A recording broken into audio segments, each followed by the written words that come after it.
Chris Waters here for the final hour of GameSpot's live stage show Extravaganza Palooza here from the stage at E3. I said stage twice. Super on point, you guys. We've got an hour left, and most of that hour is going to be taken up by the folks to my left. They are the Indiecade folks. Sam, founder of Indiecade. Coriel and John from White Lotus Interactive. Ben, we're going to start off talking about exactly what Indiecade is before we get into your guys' game, which is set up back there. There was someone with an Oculus Rift on. I don't even know what the game is. It's going to be exciting. We're going to find out about it together. Just a reminder, if you guys have any questions, tweet them to me at CTWaters on Twitter or use the hashtag GameSpotE3. We'll check them out. But first, Sam, you have a lovely shirt. It says Indiecade. Beautiful color gradient. Indie games, in the past, many years have been in ascendancy, yes. Much to the delight and benefit of us all. It's been incredible to see the industry diversify in this way. And what role does Indiecade play in that? Yeah, so the quick answer that I always like to give is that we're the Sundance of video games. Ooh, nice. Right? So we're the place you go to find the interesting, exciting, innovative, experimental, and artistic work that's being done in the space. Indiecade's 8 years old now. We've been showing here at E3 for all 8 of those years, and we have a yearly festival in Culver City, California, which happens in October. In October, and you guys, indie developers are far-flung all around the world. Do you fly some in? Do you have some just sort of send their works in? How does that all work? Yeah, so we actually run a submissions process every year for the first half of the year from late January through early June. We get submissions from developers all over the world, so that's the United States, South America, Europe. We've had submissions from Egypt. We get submissions from Korea, India, Japan, China.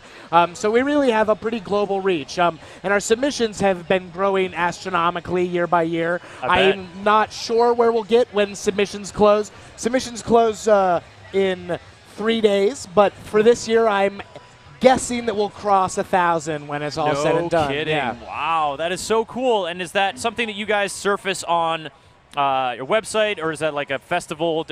How does that content get out there to folks? We outreach through independent development communities, basically. We've been, like I said, going for 7 years. 7 years ago, there were a lot fewer indie devs. Yes, there were. So we knew all of them, and because one of the great things about the independent space is developers really support each other. A lot of new developers come from being pitched on doing indie development by guys who are already doing it in the space, and there's a lot of giving back. So as our community has sort of grown, people have just grown in awareness about the event. We also do a lot of outreach through schools. Tons of schools now offer programs in game design. Which more and more every year, I wish there had been when I was going to college. Right? Yeah. Yeah, that'd be cool. But there's so many opportunities out there now, and Indiecade is just one of the places that indie developers can get their stuff showcased. Speaking of indie developers, Coriel, John, thank you guys for coming to this stage. Thanks, Chris. Yeah, thanks for having us. So you guys have submitted through submitted to Indiecade as well? Yeah, absolutely. It was an interesting story. We were surprised about this whole event. We submitted to Indiecade for the Culver City event in October, and little did we know, we received an email just saying, hey, you're coming to E3. And sure, let's do it. Yeah. So here we are. That's a pretty awesome surprise. And we're really glad to have you guys here. So tell us about your game. What's the title? Go ahead, Corey. Sure. So our game is called XING: The Land Beyond. It's a first-person puzzle adventure for the PC, and we also have it on Oculus Rift. Very cool. We see some gameplay sort of coming up now. We're not showing it in Oculus mode because it's that still that weird side-by-side kind of thing. Yeah. So we're getting it in all its full glory here. So it's a first-person puzzle adventure, and is this right at the beginning? I see we're sort of getting some prompts on how to go about interacting with the world. Yeah, that's right. We made this demo so that people could learn kind of how to play the game right away before we threw them into it in the Rift. So. All right. So what do you get? Is this one of these games where puzzle games often have mystery associated with them? Is this something where you aren't giving the player too much information and it's about discovering what's going on here, or does the player have an idea of where they are? Yeah, well, absolutely. So in this game, we decided to take on a really heady topic. So we decided to go into the topic of death. So in the game, you actually are dead. That's pretty heavy. So Yeah. unlike most games where you're trying to avoid death, you're actually already dead. So you don't have to worry about any of that, which is nice because in this case, when you die, you don't actually have any memories of who you were when you were alive. So you have to kind of figure out, well, who am I? Where am I? What does it mean to be dead in a way? So by going through many different environments and solving different puzzles, you can kind of understand different things about different people who you meet and stories that you go through, and hopefully learn more about yourself. Sam, did you see those signs? Could you read those signs they had before, or was it just me? I mean, it seemed like it was not in English. I think it's a special rune language that I have not studied yet, but I'm sure fair enough. I could learn somewhere. I just didn't, I didn't want my E3 eyes to be so addled. All right, so here we say this is a statue of Tlaloc. I mean, that's an Aztec god. Yes. Yeah, So you guys have correct. been Wow. drawing from various mythologies in your design here. Yes, that's true. All the different levels of Xing actually are based on different mythologies and different places around the world, different time periods. We have cool architecture for the desert. We kind of have sort of an Egyptian, Persian type theme going on, but here in our rainforest we have very Mayan, Aztec inspiration. So Cool. All right. So chucking bananas around, is that is there some stuff you guys are sort of laying out? You're giving clues in written form, but there's also environmental clues like this gem pedestal and this mysterious language and the moon door. So is it, in terms of the player's interaction with the world, is it a lot about experimentation? Yeah, so we actually, our puzzle design, we've gone through a lot of different iterations, and we initially had started doing puzzles that were very akin to the old Myst series. So a lot of code breaking, a lot of numbers and whatnot, but we decided that after testing and doing a lot of VR work, we found that was a difficult thing to ask of players, especially when they're completely immersed into a brand new environment. Yeah. So we decided to start focusing on more environmental-based puzzles, kind of akin to the Zelda series, and even Portal to some certain extent. And going for that more of a, okay, so this button maybe raises this ladder, or if I press this button, then I can go up this elevator, or different things like that. Well, how do I get to this spot? So that's the kind of gameplay that we're going for, and it's really responded well, especially here at E3 while we're giving our demo. I think that's a really interesting thing about VR as we start to see the Oculus and the Morpheus and sort of more developers considering how to bring their games into VR or to develop for VR. I think it's easy to think like, oh, it's just you design your game, but now you're wrapping something around your face to see the game instead of looking at a TV. Right.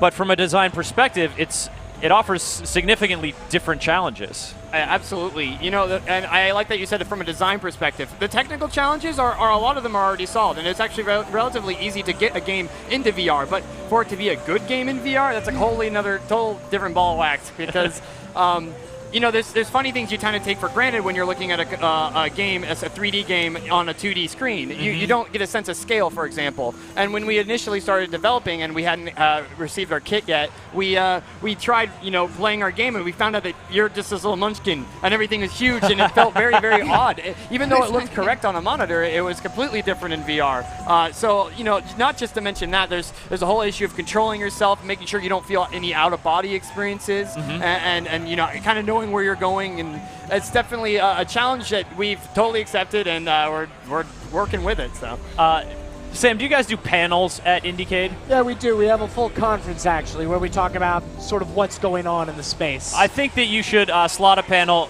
VR development mishaps, and turning out to be some little really midget tiny stuck in a person, giant world. motion sickness, just standing still, Yeah. like all this sort of stuff that people discover. I think it's just fascinating to see the different ways that you encounter new obstacles with this kind of new format. Yeah, it's one of the exciting things, too, about working in the independent game space in general is everybody's really excited to jump on new technology, to experiment with it, and they try sort of everything, but that means you get a lot of really magical failures to look at, which is tons of fun.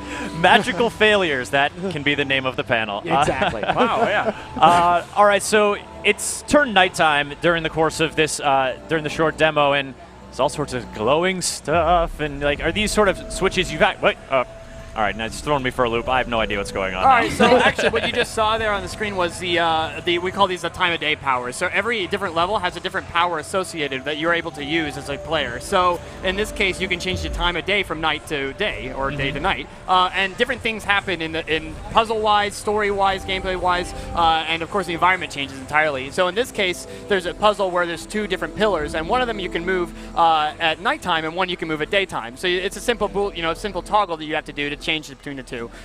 But later on, there's puzzles that you have to use several different powers at once and kind of go to different states, and it gets pretty complicated with a lot of different. You could be nighttime and raining and snowing and all sorts of different things. That classic compounding of mechanics that's so integral to any puzzle game, really.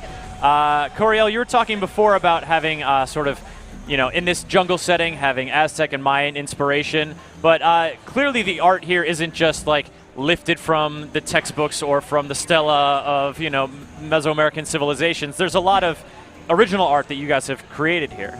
Yeah, definitely. I mean, we have our where you first go in the game is actually, so you died, right? And so the first place you go isn't one of these civilizations. It's actually this area we've called Zenith, right? It's like a point above, and but it's like this almost magical kind of heavenly sort of feeling place, and we did our own thing completely with that. I mean, we almost went a little sci-fi with all of that stuff. So as far as our architecture, and that actually flows into the rest of the game. So like everything that you interact with will either be that feeling, that style, I suppose, or it will be the style of the specific area you're in. Right on. So, this is one sort of area that the player explores, and this is, as they discover, sort of the mystery of their life and the mystery of what death is and where they are. You mentioned a little bit before some of the other areas you'll go towards. In terms of the discoveries you make, are these written? Are these audio that you're hearing? Are you meeting people? Sort of how does that? Can you give us a glimpse as to how that plays out? Yeah, I'll give you a tiny. So the way the story is told, other than visually, is it's told through poetry that's scattered throughout, and there's different styles of poetry, and the styles connect with the lands and with the times. And like here we have the poetry for Talak, so the skies, they rise, right? And what he's trying to explain is he ends up trying to explain his life and like what he went through and kind of how he died. And once you learn more and more about his story, you start learning more and more about your story. So all of the stories are actually kind of intertwined, they're kind of connected, but you have to put the pieces together. Literally and figuratively, I guess. Very cool. So there's also a lot of ambient stuff happening. You've got these sort of floating moats. You've got flowers blooming and butterflies flitting here and there. Are there other environments that aren't quite so lush?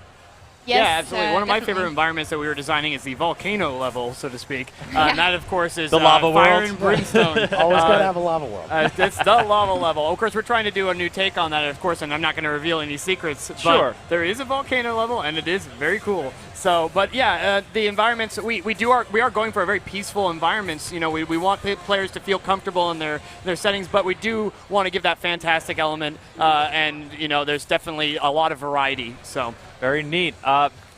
Sam, can you talk to us a little bit about how these guys told us how they got the call and the invite to come to E3? This Indiecade sort of festival curation process is already underway. Yeah, so what happens is, as I said, we take submissions from sort of January to 3 days from now. Those are submitted through our website, and we have a very large jury, and that jury is made up in large part of former developers who've shown in the event, but also journalists, industry experts, academics, people who are related in doing games work. And we're already jurying a bunch of those games. That whole jury process is funneled toward and focused on the October Festival. But at the October Festival and throughout the year, we do other showcases of games. And for those showcases, myself and the jury chairs and the festival chair, Celia Pierce, who is another founder of the event, sort of go through and we make subsets of the submitted games that we think are appropriate. So we have a deadline. It's like if you submit before here, you could be considered for E3. Okay. And then we read all of those entries and say, this chunk of those entries might be really good for E3. And that gives us like 100, 120 games.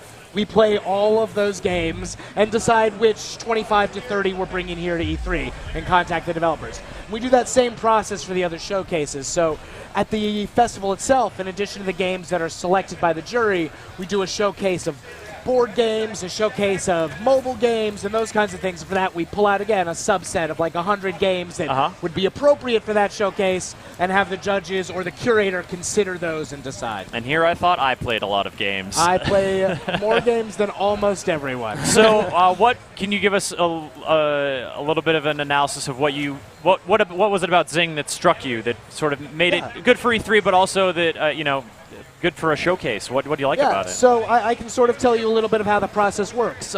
When we're examining the entries to look for what's appropriate for E3 or for any showcase, we want to get a nice balance. We want to highlight. Indiecade's all about innovation, experimentation, and artistry. So we want to find games that are going to highlight that, but be attractive to the audience that we're curating for. E3 is a very industry-focused audience, so we look for stuff that plays to the industry, but also shares Indiecade. When it comes to Zing, that meant when we were looking through entries, I was deeply impressed just at first glance by the screenshots and by the Oculus. And I was like, this is a beautiful-looking game. It's very attractive. Maybe it's going to also be good and an Indiecade game, and then something we can show. So then it goes into the pile of stuff we consider, right? And then when we played it, me and a few other judges played it, looked at it, and said, you know what, in addition to being really beautiful and being something that's going to appeal to the media and industry at E3, it also shares our values. It's innovating in content. It's presenting a different approach to what a game can be. It's about exploration and puzzles and sort of philosophical reflection rather than necessarily shooting somebody else or something like that. There's a distinct lack of headshots so far in Zing, although there's a lot of durian wrangling or whatever fruit that is. Durian, right. Which is very dangerous also. Yeah, those things are heavy and spiky. Yes, and smelly. And smelly. All right, so this isn't the only Indiecade game you brought along, Sam, for us to show. So we're going to get a new one on here to check out. But Coriel and John, thank you guys so much for coming on and talking about Zing, showing it off. Do you guys have a plan for release? For when people can sort of get their hands on it and try it out? Yeah, definitely. I mean, we're looking at releasing this year, so towards the end of the year, look for it. I mean, you can find us online. It's www.zingthegame.com. That's XING. That's Zing with an X. Yeah, with an X. Very cool. Thank you guys again so much. Thank you so much, Chris. Thank you. Folks, we're going to take a quick break, get some more developers up on here, and keep talking awesome indie games. Stay with us.